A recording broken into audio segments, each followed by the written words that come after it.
Hey love, welcome back to another episode of Lessons from Behind My Chair. I'm your host, Angela B. Fuller, master hairstylist turned certified life coach. Today, I have a juicy topic lined up for you.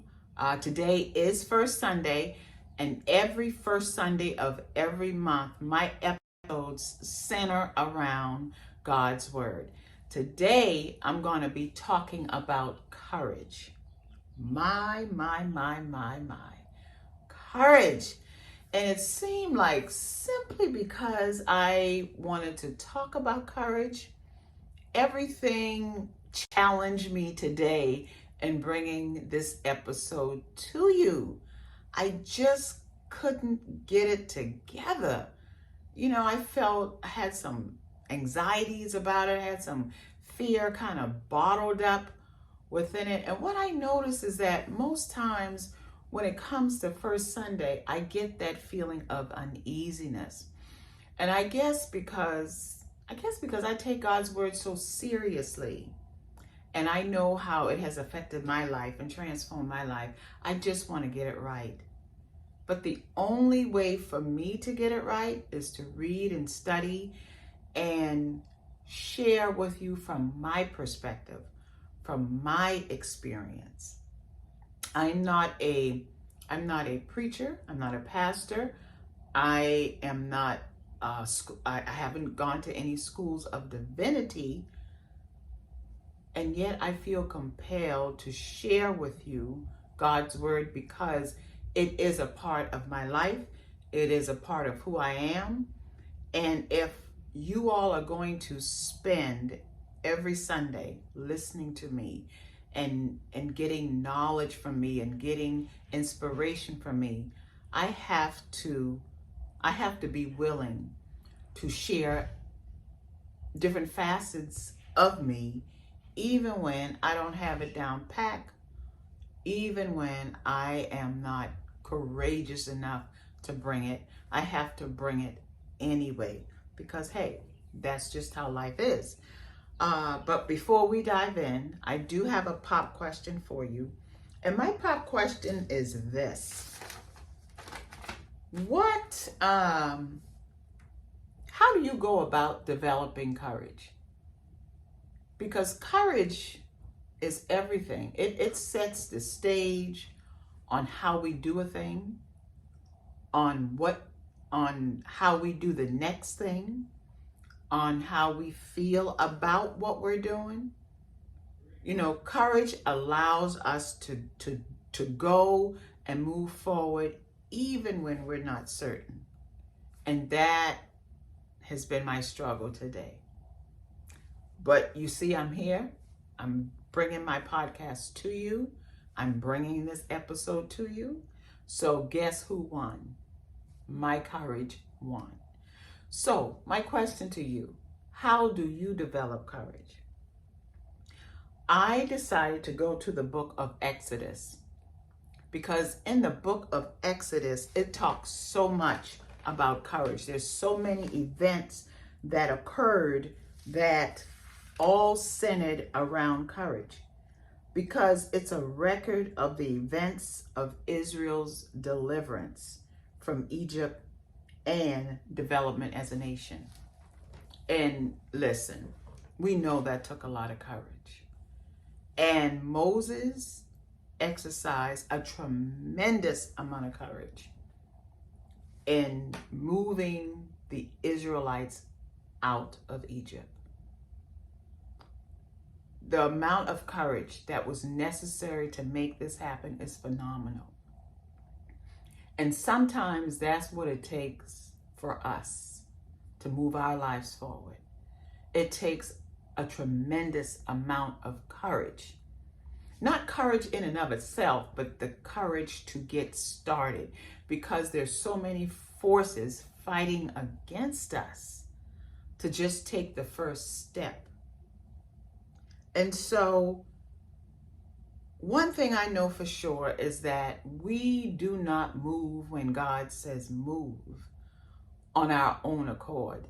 It has to be us partnering with a spirit, a force, stronger, bigger, bolder, more courageous than ourselves.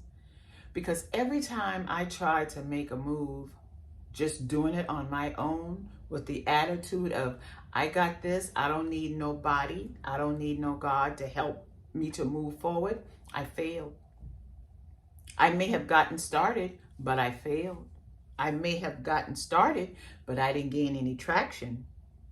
So I am learning to not depend only on my human knowledge, on my human experience to help me move when God says move. I'm depending on His divine leadership, and I think together as we partner, we can do so much more with that partnership than we can alone. And that's how it is in business. That's how it is in anything.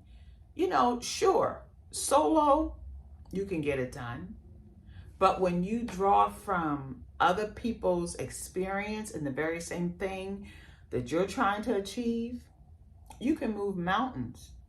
You can move mountains. You, another person, and God. The two of you gather together with God, you can move mountains.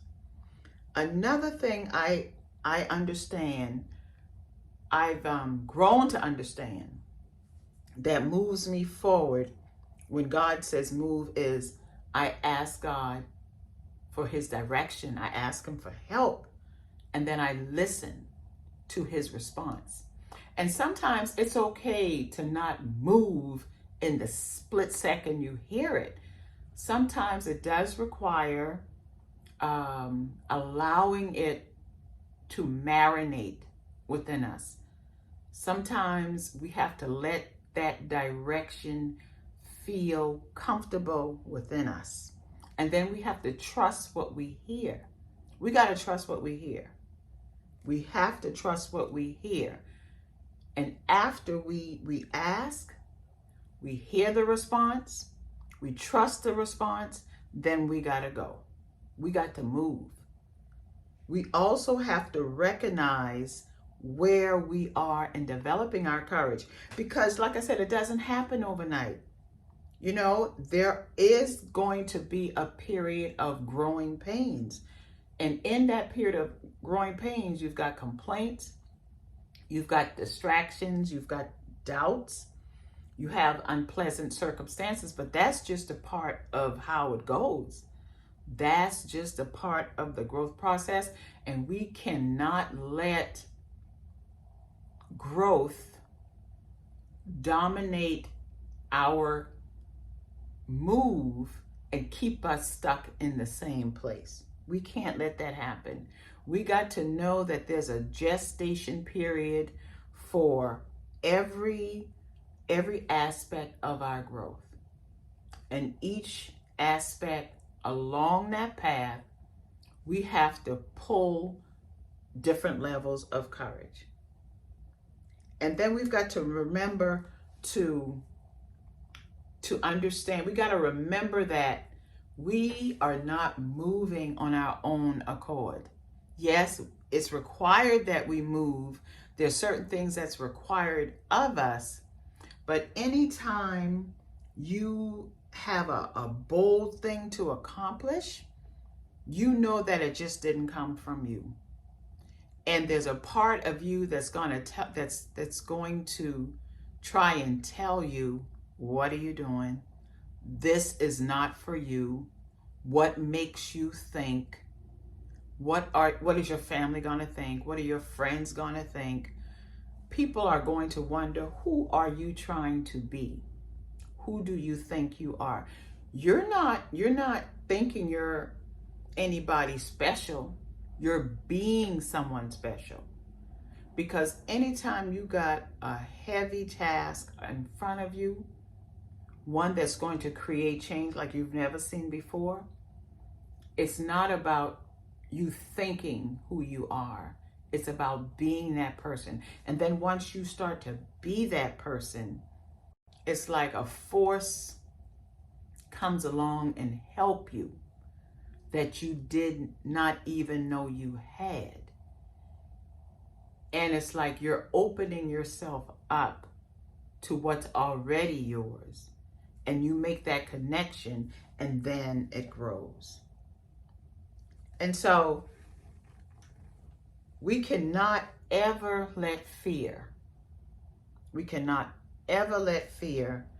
kill our spirit and stop us from growing.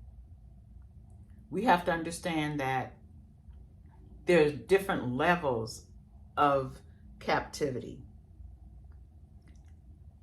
that we hold in our heads, that we hold in our minds. Sometimes I think we hold these levels of captivity in ourselves. Cells. Yes, I said it. C-E-L-L-S. We hold levels of captivity in ourselves. And so it takes a shift in our mindset. It takes a shift in our repetition of things. When we see a lower level negative thought brewing up, we've got to repeat and replace that thought with a positive thought. And sometimes we got to do it over and over and over again. And also, what I have found is that we've got to learn to, as we go, making changes in our life, moving out of our familiar place into what God has promised us, we've got to learn to identify. And then we've got to dismantle. And then we've got to move forward with God's help to our promised land. When we are delivered from lower levels of thinking and also lower levels of being, it is only then that we free ourselves to create. Because once we reach that place where we are called to be, that's when we really begin to create. Because we've left those things behind that held us captive. And then we've moved forward into that land, that frame of mind, that mindset that promise more creation, that promise more of everything, more life, more joy, more freedom, more courage, more confidence, more bliss. And sometimes, y'all, it's not easy. Sometimes there are dark moments. And sometimes you can't phone a friend. Sometimes it's got to be you and God. You and God. Listening, believing, trusting, and then acting. Okay? I'll talk to you on Sunday for another episode of Lessons from Behind My Chair. Okay? Bye.